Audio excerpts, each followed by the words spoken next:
जैसे मेरे मित्र ने इस गाथा का पठन किया, न च खुद्दं समाचरे किंचि येन वियुं परे उपवधेयुं सुखिनो वा खेमिनो होन्तु सब्बे सत्ता भवन्तु सुखितत्ता। ऐसी तीसरी गाथा है। अगर हम उस गाथा के अर्थ देखते हैं, शब्दशः उसका अर्थ देखते हैं, तो पहला जो है वो है न मतलब नहीं, ऐसा उसका अर्थ होता है। च दूसरा जो शब्द है च, उसका अर्थ होता है करे। तीसरा जो शब्द है किंची, पाली का जो शब्द किंची है उसका अर्थ है छोटा। और हम आगे सूतक का जो अर्थ हम जब पठन कर रहे हैं उसमें हम देख रहे हैं कि छोटे से छोटा कार्य। वियु, वियु का मतलब होता है जो जानकार है, जो बुद्धिमान है, जो आध्यात्मिक रूप से अनुभवी है, ऐसे लोगों को हम वियु करके संज्ञा देते हैं। उपवदेयु मतलब दोष देंगे, दोष देना, किसी के अकुशल कृति को दोष देना, उसको हम कहते हैं उपवदेयु। खुद्दंग ये कैसा होता है? गलत। खुद्दंग मतलब क्या है? गलत। समाचरे कार्य कृति, ये ना जिससे, परे उसे। तो इस तरीके से यह गाथा का जो अर्थ होता है, ऐसा कोई भी छोटा कार्य न करे जिसके लिए दूसरे जानकार लोग उसे दोष दे, ऐसा इस गाथा का अर्थ होता है। कि ऐसी कोई भी कृति हम ना करें जिससे दूसरे जो जानकार लोग हैं, जो बुद्धिमान लोग हैं, आध्यात्मिक रूप से अनुभवी लोग हैं, वे हमें दोष देंगे। तो हम देखते हैं कि गाथा का जो दूसरा चरण है, सुखिनो मतलब सुखी रहे, खेमिनो सुरक्षित, सुरक्षितता का भाव, सब्बे मतलब सभी,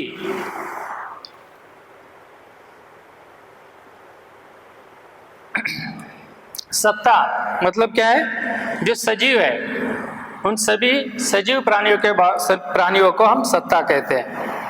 भवन्तु हृदय से, सुखितत्ता स्वास्थ्य कर हो। हम क्या कर रहे हैं? सभी जो प्राणी हैं वो सुखी हो।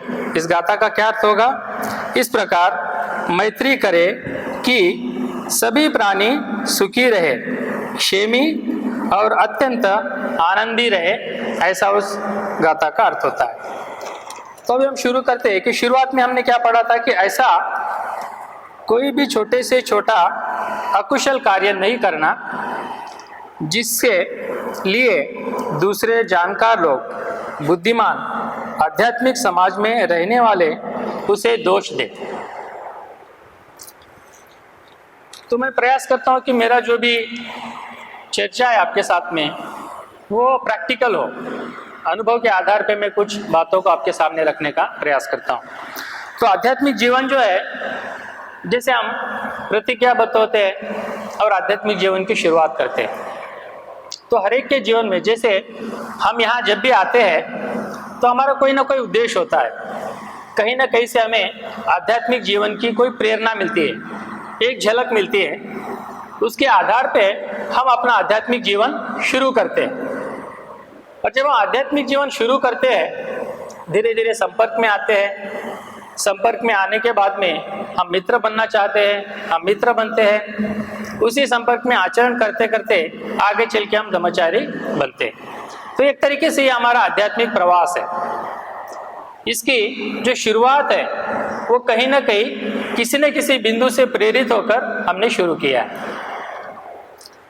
वह कार्य करते समय बहुत बार क्या होता है कि हम छोटी छोटी गलतियां करते हैं और उस गलतियों के प्रति हमें ध्यान भी नहीं होता है कि हमने कौन सी गलती की, हमने क्या किया, ऐसा हमको पता भी नहीं होता है। जब कोई लोग हमें ध्यान में लाकर देते हैं तब हमें समझ में आता है कि हाँ, ये गलती मैंने की है। उसका कारण क्या है कि जब हम धम्म जीवन में आते हैं तो हम अपने पुराने स्वभाव के साथ में आते हैं। हम धम्मजीवन में तो आए हैं, लेकिन अभी भी हमारे जो पुराने संस्कार है, पुराने स्वभाव है, पुरानी आदतें हैं, वो अभी भी उपस्थित है, हमारे मन में कहीं ना कहीं वो उपस्थित है, और उसी के कारण हम अकुशल कृति करते हैं। और जब हमें ध्यान में आता है तब हम उसके ऊपर काम करने के लिए शुरुआत करते हैं। तो एक बार ऐसा हुआ, हम जस्ट यहाँ से ट्रेनिंग समाप्त करने के बाद वापस अपने राज्य में गए। राज्य में जाने के बाद वहाँ छोटा सा विहार है, और उस विहार में एक छोटा सा कार्यक्रम था। तो उसमें लोगों ने क्या किया, भिक्षु को आमंत्रित किया, भिक्षु आए और उन्होंने कुछ धमकी देशना की। उनकी धमदेशना हो गई, सब लोग बहुत प्रभावित हो गए। प्रभावित होने के बाद रात हो गई और दिवाली का समय था। तो वह जो भिक्षु है, रात में उन्होंने कहा कि मैं थोड़ी सी दवाई लेके आता हूँ, मुझे खांसी हुई है और मुझे बहुत तकलीफ हो रही है, मैं थोड़ी सी दवाई लेकर आता हूँ। और फिर वो वहाँ से चले गए। जब वो वापस आ रहे थे तो ऐसा देखने को मिला कि उनके इस जेब में बियर की बोतल है, जेब में बियर की बोतल, और वो चिवर से ढका हुआ है, और वो रास्ते से कभी इधर कभी उधर ऐसे हिलते हिलते वो विहार की तरफ आ रहे। लोगों ने देखा, लोगों को लगा कि शायद कोई समस्या होगी, वो बीमार है इसलिए शायद ऐसा हो रहा होगा। तो फिर लोग बिहार को आए और किसी ने बताया कि भाई बिहार भिक्षु जो है उनकी तबीयत ठीक नहीं है, इसलिए शायद वो रास्ते से इधर उधर हिल रहे थे। उसमें से मेरे जो मित्र है उन्होंने क्या किया, ठीक है मैं जाके देखता हूँ कि क्या हो गया उन्हें।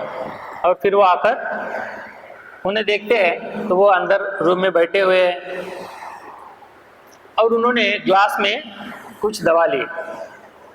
और जैसे दरवाज़ा खोलते हैं तो बहुत ही, जैसा हम देखते हैं कि जो नशीली दवा होती है उसका अलग से स्मेल आता है, उसको वह स्मेल आया। और वो स्वयं वो शराब पीता था। उसको ध्यान में आया कि कुछ तो गड़बड़ है, और उसने क्या किया, जिन लोगों ने उन्हें बुलाया उनको उसने बुलाया और उनको बताया कि विहार में कुछ तो स्मेल आ रहा है, अब देखो क्या है। और फिर लोगों ने देखा तो पता चला कि उनके पास में कुछ बियर की बोतल निकले, शराब निकला। और फिर वहाँ की जो विहार की कमेटी है उन लोगों ने तुरंत उस भिक्षु को कहा कि अभी आप यहाँ से चले जाइए, क्योंकि हमारे यहाँ के जो लोग हैं वो बहुत ही आक्रामक है। अगर उनको पता चला कि भाई चिवर में आपने ऐसा कुछ किया तो शायद वो आपको आघात भी पहुँचा सकते हैं। तो फिर वो जो भिक्षु है वहाँ से वो चले गए। बाद में पता चला कि सही में वो भिक्षु नहीं थे, केवल अपनी जीविका के लिए उन्होंने चिवर लिया था, कहीं उपसंपदा भी उन्होंने नहीं लिया था। तो इससे मैं यह बताना चाहता हूँ कि उन्होंने जो भी कृति की या कर रहे हैं उनके ध्यान में नहीं आ रहा है कि मैं जिसके लिए प्रतिज्ञाबद्ध हुआ हूँ और मैं जो कर रहा हूँ वो कहीं तालमेल नहीं है, मेरे व्यवहार का और मेरे आचरण का कहीं भी तालमेल नहीं है। तो ये उनको ध्यान में नहीं आया। तो बहुत बार ऐसी बातें होती है। दूसरा उदाहरण, एक बार हम एक व्यक्ति को प्रवचन के लिए वहाँ बुलाए, वो व्यक्ति वहाँ आए। आने के बाद में उन्होंने प्रवचन दिया पंचशील के ऊपर, बहुत ही अच्छा प्रवचन दिया।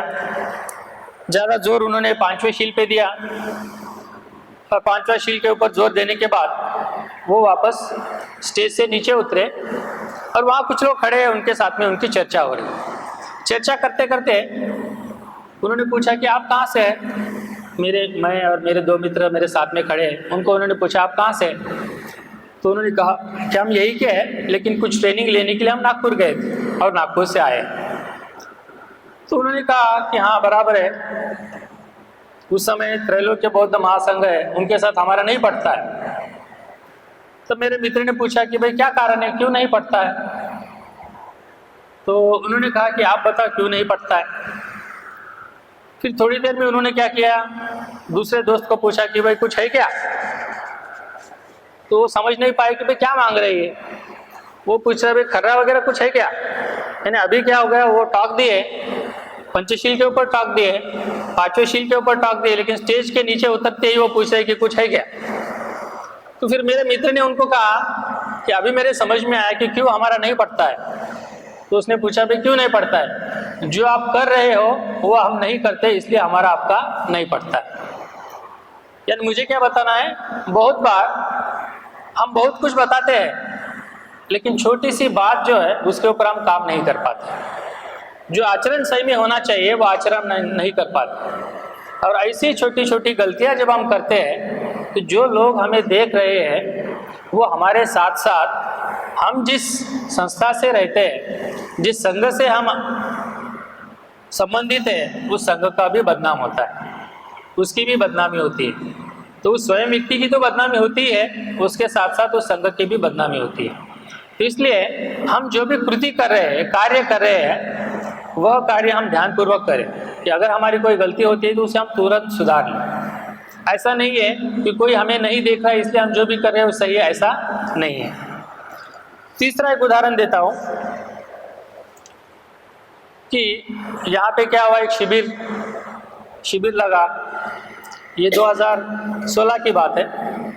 शिविर में बहुत सारे अन्य अन्य प्रांतों से लोग आए और उसमें से एक प्रांत के जो लोग हैं वो सभी के प्रभाव में आकर उनको लगा कि अभी हम भी दीक्षा लेंगे, मित्र की दीक्षा लेंगे, और वो तैयार हो गए। कल दीक्षा है, आज वो तैयार हो गए मित्र दीक्षा के लिए। और पूरा एक दिन मित्र बनना मतलब क्या है, क्यों मित्र बनना चाहिए, पंचशील क्या है, इस सभी के बारे में उनको जानकारी मिली। शाम में उनकी दीक्षा हो गई। शाम में दीक्षा होने के बाद में क्या होता है, दूसरे दिन सुबह उनके रूम में कुछ ऐसी बियर बॉटल मिलती है। तो जो मित्र है वो उसको मिलने गया कि भाई नए नए जो मित्र बने वो कैसे है, क्या है, उनको थोड़ा देखेंगे, उनसे बातचीत करेंगे और उनकी कुछ हम सलाह मशवरा करेंगे। इसलिए वो गए। जाने के बाद उन्होंने देखा कि यार ये कहाँ से आ गए, रूम में जो बियर की बोतल है वो कहाँ से आए। तो वो जो मित्र कहते हैं हमने सेलिब्रेशन किया। सेलिब्रेशन किस चीज़ का, हम कल दीक्षा लिए इसलिए हमने सेलिब्रेशन किया। तो क्या हुआ, जिस चीज़ को रोकने के लिए आपने दीक्षा ली वही चीज़ के लिए आपने सेलिब्रेशन किया। यानी बहुत बार ऐसा होता है कि हम जो कर रहे हैं, जिसके लिए हम प्रतिज्ञाबद्ध हुए हैं, वो छोड़कर और कुछ हम करते हैं। तो ये जो पहली गाथा है, यह गाथा हमें क्या बताती है कि ऐसे कोई छोटे से छोटा कार्य नहीं करना जिससे जो जानकार लोग हैं, जो बुद्धिमान लोग हैं, आपको दोष देंगे। अब छोटा सा एक चौथा उदाहरण देता हूँ। बहुत बार क्या होता है कि जैसे पूजा चल रही है, शाम में हम सभी मित्र बैठे हैं और उस पूजा में जैसा कुछ देर पहले हमने अर्पण विधि किया, उस अर्पण विधि में हमने मंत्र पठन किया, सभ्य सता सुखी होन्तु, ये मंत्र पठन शुरू है। ये मंत्र पठन चलते चलते जो मित्र है वो क्या कर रहा है, उसके आजू बाजू मच्छर घूम रहे, तो वो क्या कर रहा है, सभ्य सता सुखी होन्तु, सभ्य सता सुखी होन्तु। यानी क्या हो रहा है, आप मंत्र पठन कर रहे हो, साथ साथ मच्छर भी मार रहे हो। यानी मंत्र पठन का अर्थ क्या है, सभी प्राणी सुखी हो, आनंदित हो, यह मंत्र पठन का अर्थ है। लेकिन वह करते करते आप ऐसी भी कृति कर रहे हो, उनको मार भी रहे हो। यानी ये छोटा उदाहरण है, लेकिन इस उदाहरण से हम यह सीखते हैं कि हम जो बोल रहे हैं हमने वैसा करना चाहिए। अगर हम नहीं कर सकते तो हमने उसमें सुधार लाना चाहिए। लेकिन होता क्या है कि हम ऐसी छोटी छोटी गलतियों को नज़रअंदाज करते हैं और धीरे धीरे वह जो गलतियां है वो बढ़ जाती है, और उस समय हमको ध्यान में आता है कि हाँ, पहले इसे सुधार लिया होता तो अच्छा होता। तो यह गाथा का जो पहला अर्थ है वो इस प्रकार। उसके बाद हम देखते हैं गाथा में जो बातें आई हुई है, तो सही में यह जो आध्यात्मिक जीवन हम जी रहे हैं उसके लिए कोई ना कोई मापदंड होना चाहिए कि हमारे जीवन में मापदंड क्या है। जब हम मित्र बनते हैं तब हम एक बात का प्रतिज्ञा करते हैं कि मैं पंचशील का आचरण करूंगा, ऐसी हम प्रतिज्ञा करते हैं। जब हम प्रतिज्ञा करते हैं इसका मतलब यह है कि हम उसके लिए तैयार हैं और हम वैसी प्रतिज्ञा करते हैं। और हम देखते हैं कि हमारे जीवन में कोई ना कोई मापदंड होना चाहिए। अभी हम जो साधारण जीवन जीते हैं उसमें हमारे लिए कोई मापदंड नहीं है, फिर हम पंचशील का पालन करें या नहीं करें उस समय हमारे सामने कोई मापदंड नहीं है। लेकिन जब हम कमिट होते हैं, जब हम प्रतिज्ञाबद्ध होते हैं, तो हमारे सामने कोई ना कोई मापदंड होता है। जब हम मित्र बनते हैं तो हम पंचशील का पालन करूंगा ऐसा मापदंड हम लेते हैं, और आगे का जो जीवन है उस मापदंड के आधार पे हम व्यतीत करने के लिए प्रयास करते हैं। तो जो शिलाचरण है वो कैसा है, हर समय हर क्षण जब मैं दीक्षा नहीं लेता हूँ, दीक्षा लेने के बाद में जो व्यवहार होता है उसमें बदलाव होना चाहिए। अगर बदलाव नहीं हो रहा है तो कहीं ना कहीं समस्या है, उसे देखने की हमें ज़रूरत है। जब मैं कहता हूँ कि पानातिपाता वेरमणि सिक्खापदं समादियामि, इसका मतलब मैं प्राणी हिंसा से अलिप्त रहने की शिक्षा ग्रहण करता हूँ। लेकिन हम देखते हैं कि हर दिन की दिनचर्या में कभी परिवार के साथ, कभी बाहर के लोगों के साथ, कभी मित्रों के साथ में हमारा संघर्ष शुरू रहता है। लेकिन हमको लगता है कि नहीं, छोटी सी तो बात है, उसने ऐसा कहा इसलिए मैंने कहा। लेकिन क्या हमने जो प्रतिज्ञा लिए है उसके प्रति हम स्वयं जागरूक है? क्या हम स्वयं उस बात को जानते हैं? क्या हम स्वयं उस बात का आचरण करते हैं? ये सवाल जो है ये स्वयं से हमने करना चाहिए, तभी हम इस मापदंडों का मूल्य जो है, इसका वैल्यू जो है वो हम जान पाते हैं। अब दूसरा आता है कि वीयू यानी विज्ञ लोग। तो अभी हमको लगता है कि विज्ञ लोग कौन है, इनको कहाँ ढूंढेंगे? ताकि ऐसा नहीं है कि जो विज्ञ लोग हैं उनकी कुछ अलग सी पहचान है या उनका अलग सा पोशाक है, अलग सा पहनाव है, वो भी हमारे जैसे सामान्य ही है। हम उन्हें उनके कृति से जानते हैं। कैसे जानते हैं? उनके कृति से, कि उनकी जो कृति है वो कैसी होती है, कुशल होती है, वह कुशलता का आचरण करते हैं, उनकी वाचा कुशल होती है, उनका व्यवहार कुशल होता है, और हमारे साथ में जब भी वो संपर्क करते हैं तो उसमें हमें कुशल गुणों का एहसास होता है। ऐसे लोगों को हम विज्ञ या बुद्धिमान लोग करके हम जानते हैं। शुरुआत में जब मैं यहाँ आया तो मेरे लिए पूरी तरह यहाँ का परिसर, यहाँ की परिस्थिति अलग थी, क्योंकि मैं जिस जगह से आता हूँ वो जगह ऐसी है, सुबह अगर 2-3 झगड़े नहीं हुए तो उनको नहीं लगता कि सुबह हो, शाम में अगर 2-3 झगड़े नहीं हुए तो तब तक उनको नहीं लगता कि अभी शाम हुई, जब सुबह झगड़ा हुआ तो लगता है कि हाँ अभी सुबह हो गई, क्योंकि झगड़े का आवाज़ आ रहा है। शाम में 2 झगड़े हो गए तो हाँ अभी शाम हो गई, ताकि लोग दारू पी के आए, झगड़ा करें, इसका मतलब शाम हो गया, अभी सोना है। ऐसी परिस्थिति से मैं आया तो वहाँ पूरी तरह शोरगुल है, पूरी तरह आवाज़ है, सुबह से शाम तक कुछ ना कुछ संघर्ष है, झगड़े हैं। यहाँ जब मैं आता हूँ कैंपस में, शुरुआत में हम देखते हैं तो पूरा इस तरीके से आज जो विकसित हुआ इस तरीके से डेवलप नहीं हुआ था। रास्ते भी बहुत छोटे से रास्ते थे, बारिश से कीचड़ हो जाता था। तो शुरुआत में जैसे मैं कैंपस में एंट्री किया तो कैंपस देखने के बाद पहले ही हम डर गए कि हम कहाँ जा रहे हैं, कहीं जंगल में तो नहीं लेके जा रहे हैं हमको। शुरुआत में जब हम यहाँ आ रहे थे तब हमको यह बताया गया था वहाँ जाने के बाद में आपको आपका सर मुंडाना पड़ेगा, चिवर लेना पड़ेगा, रहना पड़ेगा। तो हम पहले ही डर गए थे कि अरे चिवर वगैरह तो हम नहीं ले पाएंगे। लेकिन वहाँ के लोगों ने हमको बोला कि कोई बात नहीं, जाके तो आ जाओ। हम सोचे कि चलो नागपुर घूमने का मौका मिला, एक बार जाके आते हैं। तो शुरुआत में जैसे हम कैंपस में एंट्री कर रहे तभी हमको लगा कि नहीं अभी हम यहाँ नहीं रह पाएंगे, क्योंकि पूरी तरीके से शांत है। और घूमते घूमते जब बिहार में आए तो लोग यहाँ ध्यान कर रहे थे, उनको देखने के बाद में फिर से डर लग गया कि ऐसे शांति से बैठना पड़ेगा, कहीं हम पागल तो नहीं हो जाएंगे। नहीं अभी यहाँ नहीं रहेंगे। और हम दोस्त जो है 2-3 दोस्त इकट्ठा आए, चर्चा किए, हमको लगा कि नहीं अभी हम 2 दिन के बाद चले जाएंगे। उसी समय क्या हुआ, इनॉग्रेशन के लिए ताइवान से 2 भिक्षु आए थे, और वो एक डॉक्टर थे, एक इंजीनियर थे। यानी उनके जीवन की जो आजीविका थी वो उच्च लेवल की थी, उसके बावजूद भी उन्होंने सब कुछ त्याग कर वो भिक्षु बने। और जब उन्होंने मन के बारे में बताया तो वो मेरे लिए पहला प्रेरणा स्थान था, मेरे जीवन का वो पहला टर्निंग पॉइंट था। और मुझे लगा कि यस, यहाँ कुछ है। जो अपनी इतनी बड़ी आजीविका, इतना धन संपत्ति, परिवार, सब कुछ छोड़कर आध्यात्मिक जीवन के लिए जो प्रतिज्ञाबद्ध लोग हुए हैं, सही में इसमें कुछ है और हमने ऐसा कुछ करना चाहिए। यहाँ का गाथा पठन, पूजा का पठन, यहाँ का श्राइन डेकोरेशन और 2 भिक्षुओं को सुनने के बाद में मेरे जीवन के प्रति जो मोड़ है मेरे जीवन का, वहाँ से शुरू हुआ। और मैं आज भी उनका बहुत बहुत पुण्यानुमोदन करता हूँ कि उनकी वजह से आज मैं संगम में हूँ। यहाँ बैठे हुए धर्मचारी सभी, उनका प्रवचन, उनकी बातचीत, उनका व्यवहार, ये मुझे बहुत प्रेरित कर गया।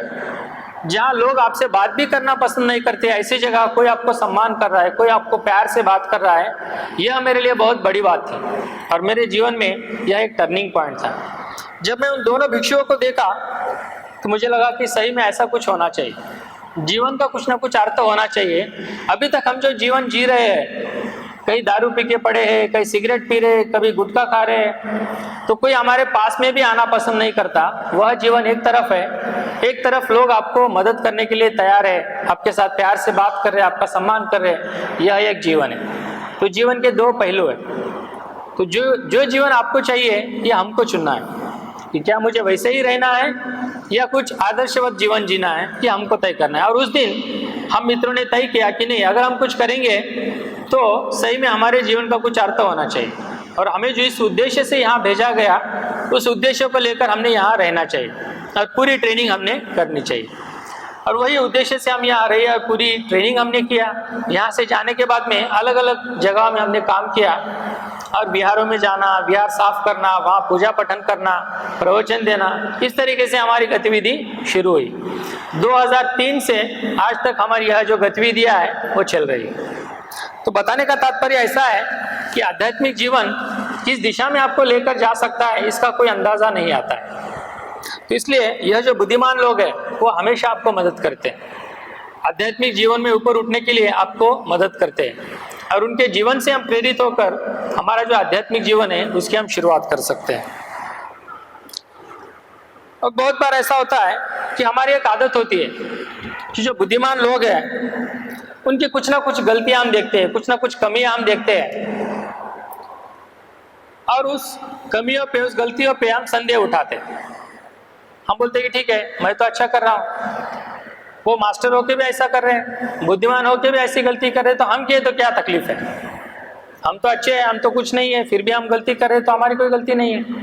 ऐसा हम कंपेयर करते हैं आध्यात्मिक जीवन जीने वाले लोगों के साथ, हम स्वयं को कंपेयर करते हैं, तुलना करते हैं स्वयं की। तो एक छोटी सी कहानी मैं बताऊंगा यहाँ पे। एक जैन मोनास्ट्री होती है, उसमें एक जैन मास्टर होते हैं। वो जैन मास्टर क्या करते हैं, रोज शाम में टहलने के लिए जाते हैं, और वो टहलते टहलते कुछ अंतराल पर जाते हैं और वापस आते हैं। तो उनके जो शिष्य होते हैं वो शिष्य क्या करते हैं, एक दिन हमारे जो मास्टर है वो कहाँ जा रहे हैं, हम जाकर देखेंगे। तो उनके पीछे पीछे जाते हैं और वो अपने मास्टर के पीछे पीछे जाकर अपने मास्टर को देखते हैं कि वो मास्टर कहाँ जा रहे हैं। तो मास्टर थोड़ी दूर तक जाने के बाद में वो देखते हैं सामने वहाँ हिरन है, तो वो क्या करते हैं, एक पत्थर उठाते हैं, पत्थर उठाकर उस दिशा में वो फेंकते हैं। तो वो जो शिष्य है वो अपने मास्टर को देखते हैं। मास्टर को देखने के बाद में वो मन ही मन में ये सोचते हैं कि मास्टर तो हमको अहिंसा सिखाते हैं, लेकिन वो स्वयं ही हिंसा कर रहे हैं, हिरन को पत्थर से मार रहे हैं। ऐसी वो स्वयं में कल्पना करते हैं। और यह एक मानवीय स्वभाव है। हम क्या करते हैं, जिसको हम आदर्श समझते हैं उसकी छोटी सी भी गलती उसका स्पष्ट ना होने से पहले ही हम तय कर लेते हैं कि उन्होंने कुछ ऐसा किया, हम गलत फहमी में होते हैं। उसके बाद वो जो शिष्य है वो मास्टर को बोलते हैं कि मास्टर फिर आते हैं, उनका जो कक्ष है वो शुरू हो जाता है, वर्ग शुरू हो जाता है। उसमें से एक जो शिष्य उठता है और वो पूछता है कि मास्टर एक बात आपको पूछना है। तो मास्टर कहते हैं कि पूछिए, आप हमें अहिंसा सिखाते हैं। तो मास्टर कहते हैं हाँ बराबर है, लेकिन कल शाम में हमने देखा कि आप स्वयं ही हिरन को पत्थर से मार रहे थे, तो ये तो हिंसा हो गई। तो मास्टर उन्हें बताते हैं कि ठीक है, आपने जो देखा है वो ऐसा नहीं है। तो फिर वो शिष्य पूछता है कि फिर सच्चाई क्या है। तब मास्टर कहता है कि जब मैं हर दिन वहाँ घूमने जाता हूँ तो वहाँ हिरन आते हैं और उन्हें देखकर मुझे बहुत ही आनंद होता है। तो वह जो हिरन है, कल जब मैं वहाँ गया तो मैंने देखा कि एक शिकारी वहाँ आकर एक दिन पहले जाल बिछाकर गया था, और मैंने उस जाल को देखा, और जब हिरन उस दिशा में आते हुए देखा तब मैंने उस तरफ पत्थर फेंका, जिससे कि वह हिरन डर कर वहाँ से भाग गए, ताकि उनकी जान उससे बच गई। तो ऐसा जो मास्टर है अपने शिष्यों को बताते हैं। तो बहुत बार हम जिस दिशा में देखते हैं, हमारा जो दृष्टिकोण होता है वो कभी कभी गलत भी होता है, लेकिन उसका स्पष्टीकरण ना लेते हुए हम समझते हैं कि नहीं, उस आदमी ने गलत किया। हमारे जो बुद्धिमान लोग हैं जिनको हम आदर्श समझ रहे हैं उसने गलत किया, ऐसी धारणा हम हमारी बना लेते हैं। तो यह सूत्र हमें यह बताता है कि कोई भी बात को जब तक हम जांच नहीं करते हैं तब तक उसके अंतिम दशा पर नहीं पहुंचना, उसका अंतिम निर्णय पर नहीं पहुंचना, उसे सलाह मशवरा करना। तो आध्यात्मिक जीवन कैसा है कि जिस व्यक्ति की गलती आप देख रहे हो, क्या वो सही में गलत है या नहीं है, उसे जानने के लिए आपको उसके साथ में चर्चा करना पड़ेगा, तभी आपको पता चलेगा कि क्या वो सही है या गलत है। जिस प्रकार जैन मास्टर से अपने शिष्यों ने जो चर्चा किया, उससे उनको पता चला कि हम जिस प्रकार के जैन मास्टर को देखते थे वो हमारी गलतफहमी थी। तो सूत्र के आगे अगर हम देखते हैं तो यहाँ ऐसा बुद्धिमान व्यक्ति कौन है? तो जब हम आध्यात्मिक जीवन की शुरुआत करते हैं तो धीरे धीरे हम जब आध्यात्मिक जीवन में गहराई में जाने लगते हैं, तब हम हमारे जीवन के लिए कोई ना कोई कल्याण मित्र चुनते हैं। तो यहाँ जो बुद्धिमान व्यक्ति है, यहाँ जो मार्गदर्शक है, वे आपके कल्याण मित्र हैं। वो क्या करते हैं? आपसे अनुभवी होने के कारण आपके आध्यात्मिक जीवन को किस तरीके से जिया जाए, उसके लिए वो आपको मदद करते हैं और हर पल वो आपके साथ में रहते हैं, या आपको उनके साथ में रहना चाहिए। एक संदर्भ ऐसा है कि आनंद और बुद्ध का जो संवाद होता है, उसमें आनंद कहते हैं बुद्ध को कि आध्यात्मिक मित्रता जो है वो आधा धम्म जीवन है, ऐसा मुझे लगता है। ऐसा आनंद बुद्ध को कहते हैं। बुद्ध कहते हैं कि नहीं आनंद, आध्यात्मिक मित्रता जो है वो संपूर्ण धम्म जीवन है। इसका मतलब यह है कि जब आप आध्यात्मिक जीवन शुरुआत करते हैं तो उस समय आपका कोई ना कोई ऐसा मित्र होना चाहिए जिसके साथ आप अपनी चर्चा कर सकें, जिसके साथ आप अपने दुख को शेयर कर सकते हैं, जिसके साथ आप जो मापदंड लिए हैं पंचशील का, वो कहाँ तक सही है इसके आप पड़ताल नहीं कर सकते। मापदंड के आधार पे आप उसको जांच कर सकते हैं। अन्यथा अगर ऐसा मित्र नहीं है तो निश्चित ही आपको तकलीफ होगी। तो जैसे शुरुआत में जो अभी हम ट्रेनिंग देख रहे हैं, ट्रेनिंग के शुरुआत में ऐसा होता था कि जो भी प्रशिक्षणार्थी यहाँ आते हैं, प्रशिक्षण लेते समय हर गुरुवार को बुधवार तक उन्होंने जो भी सीखा है उसका एक प्रेजेंटेशन उनको देना पड़ता है। उस प्रेजेंटेशन में वो अपना अनुभव बता सकते हैं या पिछले वर्ग में उन्होंने क्या सीखा वो बता सकते हैं। ऐसे हमारे भी बैच में होता था। तो शुरुआत में जब मैं युवा था तो नागमित्र जी हमारे क्लास टीचर थे और उन्होंने वो प्रेजेंटेशन के लिए सभी को बुलाया। सभी बैठे हैं क्लास में, एक एक को वो नाम लेकर बुला रहे हैं, वो आगे आ रहे हैं, अपना प्रेजेंटेशन देकर जा रहे हैं। जब मेरी बारी आई तो उन्होंने मुझे भी बुलाया। तो शुरुआत में हम अनुभव करते हैं कि वहाँ बैठकर सुनना बहुत आसान है, लेकिन जब हम यहाँ आते हैं, किसी को बताने की बात आती है, शुरुआत में हमारे हाथ पैर कांपने लगते हैं, अंदर से डर लगता है, शब्द बराबर नहीं आते हैं, शब्द बोलते समय हम लड़खड़ा जाते हैं। तो ये अवस्था हमारे मन की होती है। उसी प्रकार मुझे भी डर लगने लगा। मैं 2 बार उठ रहा था, नीचे बैठ रहा था। नागमित्र बोल रहे थे कि नहीं आजा, आपको बोलना है। मैं बोल रहा कि नहीं, दूसरी बार बोलूंगा सर, अभी नहीं बोलूंगा। बोल रहे नहीं आपको बोलना है, आ जाओ। मेरे को डर लग रहा है, आधे दूर तक जा रहा हूँ, वापस आ रहा हूँ। फिर वो आए नजदीक में, मुझे पकड़ कर लेके गए, खड़ा किए, नहीं तुमको बोलना है। फिर मैं बोलने के लिए शुरू करता हूँ, डर लग रहा है, हाथ पैर कांप रहे हैं। मैं बोल रहा हूँ सर 2 मिनट किताब लेता हूँ। नहीं ऐसे ही बोलना है।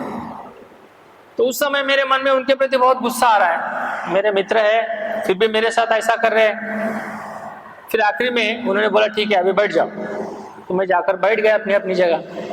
बैठने के बाद में उन्होंने जिन प्रशिक्षणार्थियों ने प्रेजेंटेशन दिया उनका इवैल्यूएशन कर रहे, किसने कैसा बोला, उनको फीडबैक दे रहे, मार्गदर्शन दे रहे। तो उसमें उन्होंने कहा कि सबसे घटिया अगर किसी ने बोला है तो उस समय का मेरा नाम लेके वो अजय ने बोला है। तो मुझे और भी गुस्सा आया। मैं बोला कि मेरे मित्र है, मेरे अच्छा ही सोचना चाहिए, मेरे बारे में अच्छा बोलना चाहिए, लेकिन वो मेरे बारे में नकारात्मक बोल रहे हैं। तो फिर मैं उनसे बात करना बंद कर दिया। गुरुवार से लेके आने वाले बुधवार तक उनसे कोई बातचीत नहीं किया। जब भी वो सामने दिखते थे मैं इधर से चले जाता था, वो उधर से आए तो मैं इधर से चले जाता था। यानी क्या होता है कि जब आपके मन में गुस्सा है किसी के प्रति तो आप उसको टालना शुरू करते हैं और बार बार टालने लगते हैं। वैसा मैंने भी किया। फिर गुरुवार को वापस प्रेजेंटेशन हुआ। प्रेजेंटेशन में मैंने सोचा था कि ठीक है लास्ट गुरुवार को मुझे जो भी बोला गया मैं अभी अच्छे से तैयारी करूँ। तो रात में मैं 11 बजे तक बैठता था, कुछ पढ़ाई करता था। तो दूसरे गुरुवार को जब मैंने प्रेजेंटेशन दिया तो प्रेजेंटेशन बहुत अच्छा हुआ, मैं 25 मिनट तक बोल पाया। और उस दिन जब उन्होंने इवैल्यूएशन किया और उन्होंने कहा कि सबसे अच्छा किसने बोला है तो वो अजय ने बोला है। तो मुझे बहुत अच्छा लगा। और उसके बाद जब वो मेरे पास में आए, उन्होंने कहा कि अगर मैं उस दिन तुझे बोला नहीं होता तो आज तूने तैयारी नहीं किया होता। तो कल्याण मित्र जो है वो आपको इस तरीके से मदद करते हैं। वो जानते हैं कि आपकी क्षमता क्या है, वो जानते हैं कि आप क्या कर सकते हो, उसके आधार पे आपको मार्गदर्शन करते हैं। तो इसलिए अगर आपके कोई कल्याण मित्र आपको कुछ बता रहे हैं तो उसको गुस्से में ना लेते हुए, नकारात्मक ना लेते हुए, अगर आप विधायक तौर पर उसे सोचते हैं तो निश्चित ही आपको उसकी मदद होगी। तो मैंने इस कल्याण मित्रता की बात से मैंने यह सीखा है। और बहुत बार ऐसा होता है कि वो आपकी कुछ कमी बताते हैं लेकिन हम उसको नजरअंदाज करते हैं, और बार बार नजरअंदाज करने की वजह से हमारी एक विशिष्ट आदत बन जाती है। और वह जो आदत है, आदत की वजह से कभी ऐसी भी परिस्थिति आती है कि आप पूरे लोगों से दूर चले जाते हो, आप अकेले हो जाते हो। अकेले होने की वजह से आपको उसकी बहुत तकलीफ होती है। आपने अगर कोई अकुशल कृति की है और आपके साथ में कोई नहीं, आप अकेले हो, तो हो सकता है कि आप कभी कभी डिप्रेशन में भी चले जाओ। और ऐसा होने की वजह से उसका कारण क्या है? आप स्वयं आपने टाल दिया। जब आपके कल्याण मित्र आपको बार बार उस बात को लेकर आपको बता रहे हैं लेकिन आप उस बात को नजरअंदाज कर रहे हैं, आप उस बात की तरफ ध्यान नहीं दे रहे। आपका कोई मित्र आपको बता रहा है कि ये तुम्हारी बात गलत है, इसके ऊपर तुमको काम करना है, लेकिन हम अपनी आदत की वजह से उसको टाल रहे हैं। और परिस्थिति ऐसी आती है कि आपके पास कोई नहीं होता है, आपको मदद करने वाला कोई नहीं होता है, तब हम खुद को कोसते हैं कि हाँ, मैंने ऐसा नहीं करना चाहिए था। तो वह जो परिस्थिति है वो कुछ भी हो सकती है। आज हम जो भी देखते हैं, बहुत बार जो युवा है, छोटी छोटी बातों को लेकर झगड़ा हो जाता है, और सुसाइड के केसेस जो है हम देखते हैं। आज के जो युवा है, छोटी सी बात के लिए इतने गुस्से में आ जाते हैं तुरंत, फिर आपके बच्चे हो, आपके मित्र हो, इतने गुस्से में आ जाते हैं कि कुछ ना कुछ कर लेते हैं। ऐसा क्यों होता है? क्योंकि उसको मदद करने वाला कोई नहीं होता है, उसके साथ में कोई नहीं होता है, उसको सही क्या है गलत क्या है बताने वाला कोई नहीं होता है। लेकिन आध्यात्मिक जीवन में आपके साथ में आपके कल्याण मित्र होते हैं, आपके मित्र होते हैं, आपके साथ में आपका संग होता है, और वह आपको हमेशा समय समय पर आपको मदद करता है कि नहीं, आपको इस बात पे काम करना है, आपको इस बात पे काम करना है। और उसकी वजह से हमारे अंदर परिवर्तन होता है, हमारे अंदर बदलाव होता है। और बहुत बार हम क्या करते हैं कि हमारी कमजोरियों को दबा कर रखते हैं, किसी को बताते नहीं।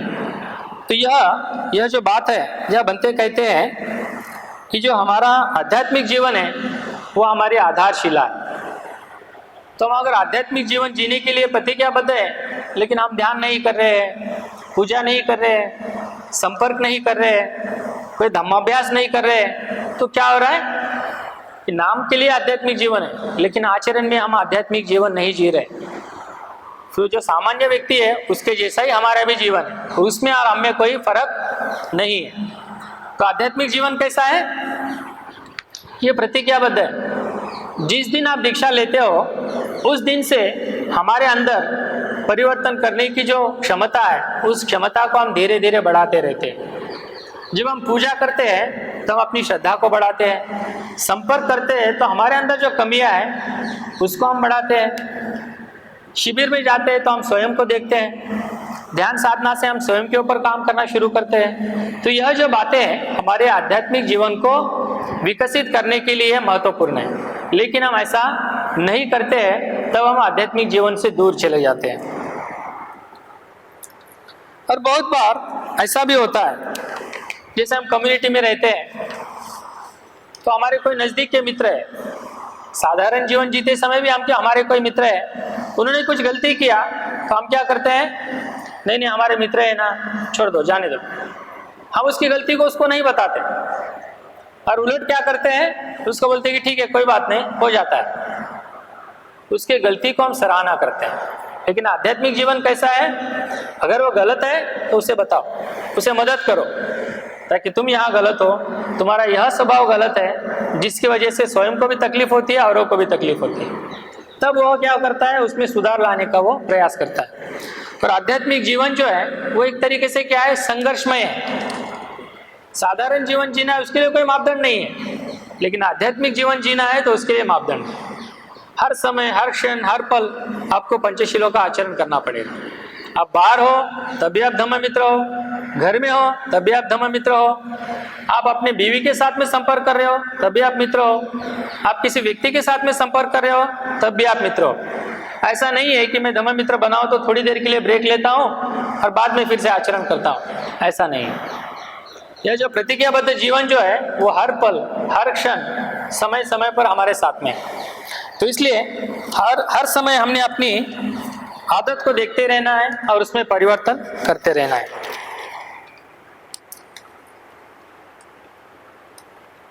और कल्याण मित्र जो होते हैं वो हमें अच्छे से जानते हैं। क्यों जानते हैं?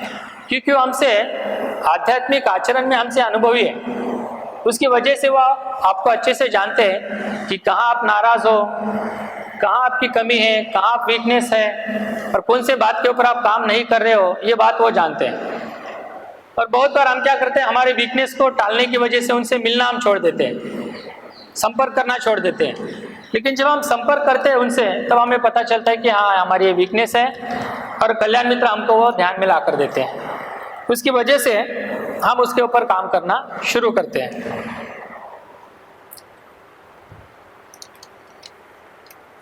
और बहुत बार कभी कभी हम ऐसा करते हैं कि बार बार अगर कल्याण मित्र हमारी गलतियों को हमें दिखाते हैं तो हम उनसे पूरी तरह संपर्क तोड़ देते हैं और हम उनसे दूर चले जाते हैं। क्यों? क्योंकि हमारा एक स्वभाव होता है कि जो हमें अच्छा बोलता है उसके साथ में हम रहना पसंद करते हैं। यह मानवीय स्वभाव है।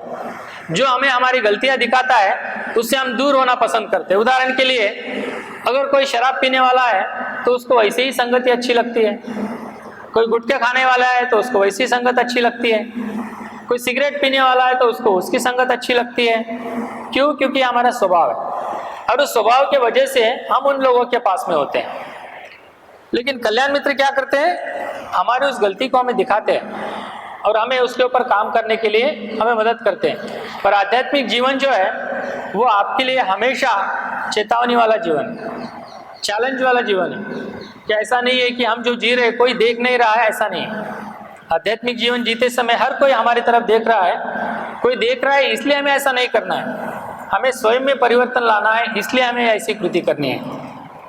तो धीरे धीरे जब हम सूत्र के अंतिम पड़ाव की तरफ आते हैं तो यहाँ कहा गया है सभी प्राणी मात्रा के प्रति हमें मैत्री करनी है।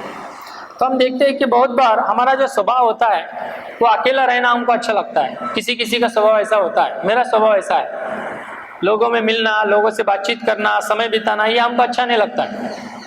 हम अकेले में ही रहना पसंद करते हैं। अगर हमारा स्वभाव ऐसा है तब हम मैत्री नहीं कर पाते, लोगों के साथ मिलना जुलना हमसे नहीं हो पाता है, क्योंकि ये हमारी वीकनेस है, हमारी कमजोरी है। जब तक हम लोगों में नहीं जाते तब तक हम स्वयं का विकास नहीं कर पाते, क्योंकि जब तक हमको लोगों के प्रति लोग कैसे या पता ही नहीं है तो हम अपने ऊपर काम नहीं कर पाएंगे। तो इसलिए जो मैत्री भावना है वो स्वयं से शुरू होती है। हम पहले स्वयं के प्रति मैत्री करते हैं, स्वयं के प्रति मैत्री भावना विकास करते हैं, तभी हम औरों के प्रति मैत्री भावना विकसित कर सकते हैं। अन्यथा क्या होता है, स्वयं के प्रति हमारी अगर मैत्री नहीं है तो हम औरों के प्रति मैत्री नहीं कर सकते। इसलिए जो मैत्री भावना की शुरुआत है वो स्वयं से होती है। हम पहले स्वयं पर मैत्री करते हैं, प्रिय मित्र पर मैत्री करते हैं, तीसरे चरण में ऐसे व्यक्ति पर मैत्री करते हैं जिसको हम जानते नहीं। चौथे चरण में क्या होता है, धीरे धीरे हमारा जो मैत्री का स्तर है वो बढ़ता है और चौथे चरण में हमारा जो नापसंद व्यक्ति है, जो शत्रु है, उस पर भी हम मैत्री करते हैं। और वहाँ क्या होता है, एक तरीके से मैत्री भावना जो है हमारा बदलाव है, हमारा परिवर्तन है, वो स्वयं से शुरू होता है और सभी प्राणी मात्र तक पहुँचता है। तो अंतिम चरण में हम क्या करते हैं, सभी प्राणी मात्राओं के प्रति हम मैत्री करते हैं। और उन सभी प्राणी मात्राओं के प्रति हम जब मैत्री करते हैं तो जब आप ध्यान करने बैठते हैं, अगर हम मांस खाते हैं तो हमारे ध्यान में वो बात आती है कि हाँ मैं तो मैत्री भावना कर रहा हूँ, लेकिन मेरा जो व्यवहार है वो ठीक नहीं है। प्राणी मात्राओं के प्रति तो मैं मैत्री कर रहा हूँ लेकिन मेरा व्यवहार ठीक नहीं है, मेरी जो मांस खाने की आदत है अभी तक नहीं छूटी है। तो हम उसके ऊपर काम करना शुरू करते हैं, क्योंकि आध्यात्मिक जीवन क्या होता है कि हमारी हर गलती को हम स्वयं देखते हैं, कोई और दिखाने से पहले हम स्वयं देखते हैं। इसलिए हम हमारे अंदर परिवर्तन लाने के लिए हम प्रयास करते हैं। तो यह जो पांचवा चरण है, उस पांचवें चरण में हम क्या करते हैं, धीरे धीरे हमारे स्वभाव पर काम करते हैं। और एक तरीके से जो आध्यात्मिक जीवन है वो जीवन क्या है, दूसरा तीसरा कुछ ना होते हुए हमारे स्वयं को परिवर्तन करना है। जैसे हम पहले थे वैसा ना होते हुए एक आदर्श व्यक्ति बनने के लिए हम प्रयास करते हैं, वह सही में आध्यात्मिक जीवन, और उसके लिए हम प्रतिज्ञाबद्ध होते हैं और ऐसा जीवन हम जीने का प्रयास करते हैं। तो यह जो सूत्र का अंतिम चरण है यह हमें सिखाता है कि एक व्यक्ति करके, एक मनुष्य करके हम स्वयं में परिवर्तन लाए, स्वयं में बदलाव लाए। उसके लिए फिर हमारा संघ हमें मदद करता है, हमारे कल्याण मित्र हमें मदद करते हैं और धीरे धीरे हम स्वयं में परिवर्तन लाते हैं। जैसा मैं अपने स्वयं के शुरुआत के जीवन को देखता हूँ, आज के जीवन को देखता हूँ, तो निश्चित ही मेरे जीवन में परिवर्तन हुआ है। बुद्ध स्वयं कहते हैं कि आप इस प्रकार अगर आचरण करते हैं तो आप स्वयं भी बुद्ध बन सकते हैं। उसी प्रकार हम अगर आचरण करते हैं तो हमें भी परिवर्तन आ सकता है। तो इसी बातों के साथ मैं मेरा जो आज का प्रवचन है वो समाप्त करता हूँ, और आप सभी ने शांति से सुन लिया, इसलिए आप सभी को धन्यवाद देता हूँ। उसके साथ साथ मेरे जिन मित्रों ने मुझे यह मौका दिया है उनका भी बहुत बहुत धन्यवाद देता हूँ, और यहीं पे मैं रुकता हूँ। धन्यवाद। जय हिंद।